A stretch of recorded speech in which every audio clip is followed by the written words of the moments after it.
लगता यूं है मियाँ साहब को शायद आज़ादी मिल गई है। कल मैंने पहली मर्तबा उसको बगैर मास्क के बात करते हुए देखा है। खिलाने वाले भी मुजरिम हैं। जनाब स्पीकर, मियाँ साहब से मैं इतना ही पूछूंगा कि आपने ये कहते हुए बड़ी देर नहीं की।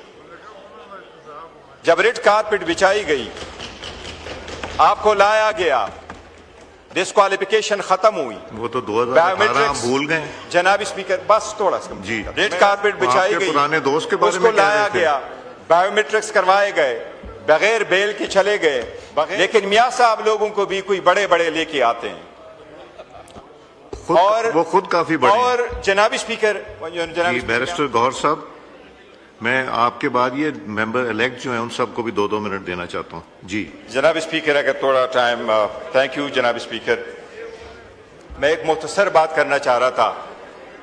एक तो कल मियाँ साहब ने बात की, अगर आपकी इजाजत हो, वो कुछ बात अधूरी छोड़ गया है तो मैं उसको कंप्लीट कर दूं। किसने बात की थी? मियाँ नवाज शरीफ साहब ने। मैं उसको थोड़ी कंप्लीट कर दूं। He is not present in the house. Usually हमारी practice ये होती है, somebody who is not present in the house we do not. एक पॉलिटिकली पॉइंट है, एक पॉलिटिकल पॉइंट ऑफ ऑर्डर पे मैं बोलना चाह रहा हूँ और मैं बेसिकली इस इलेक्शन के बारे में कहना चाह रहा हूँ। पहली बात तो ये जनाब स्पीकर, कल मैंने, लगता यूं है मियाँ साहब को शायद आज़ादी मिल गई है। कल मैंने पहली मर्तबा उसको बगैर मास्क के बात करते हुए देखा है और उन्होंने ये कहा है खिलाने वाले भी मुजरिम हैं।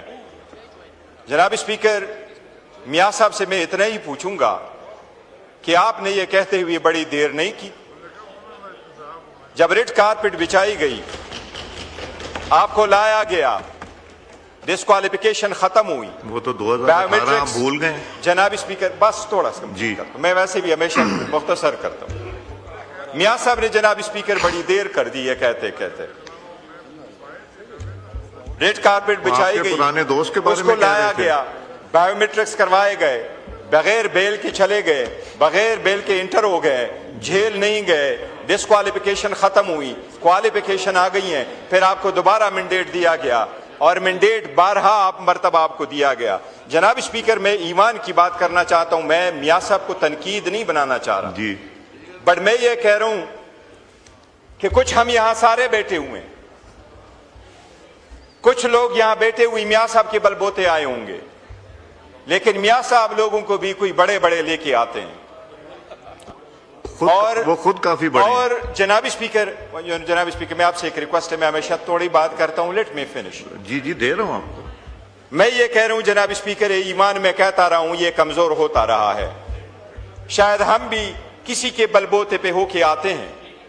ये जमहूरियत वो नहीं है जो लोग दुनिया की जमहूरियत के लिए कह रहे हैं। जमहूरियत वो वहां होती है कि आज आपने देखा अमेरिका में तारीख की सबसे ज्यादा हुकूमत का शटर डाउन फकत एक वोट से हुआ है। वो एक वोट इतना पावरफुल होता है जनाब स्पीकर, एक वोट। यही रीजन है कि हमारी वक्त खत्म होती जा रही है, हमारे गिरेबानों में हाथ डाला जाता है, हमारे बच्चों औरतों को उठाया जा रहा है। जाकर साहब खड़े होने से तो माइक नहीं दूंगा, तशरीफ रखें, जब बारी आएगी दूंगा आपको। जनाब स्पीकर, तशरीफ रखें। जी, मैं ये कह रहा हूं इस ईवान के बारे में। इस ईवान में आपने 342 बंदे रखे थे। आपके रोल के हम हमेशा मुतरिफ रहे। मैं और आप बहुत सारी चीजों के अमीन हैं और बड़ी कोशिश करते रहे कि ईवान मजबूत हो, ये ईवान चले, ये सिस्टम चले, चीजें तय हो बाला ना हो, बल्कि सिस्टम के अंदर रहते हुए तब्दीली लाए। लेकिन आपने ये सीट जो हमसे छीनी है, ये मेरी साथ वाली सीट, आपने हमें दुख दिया है।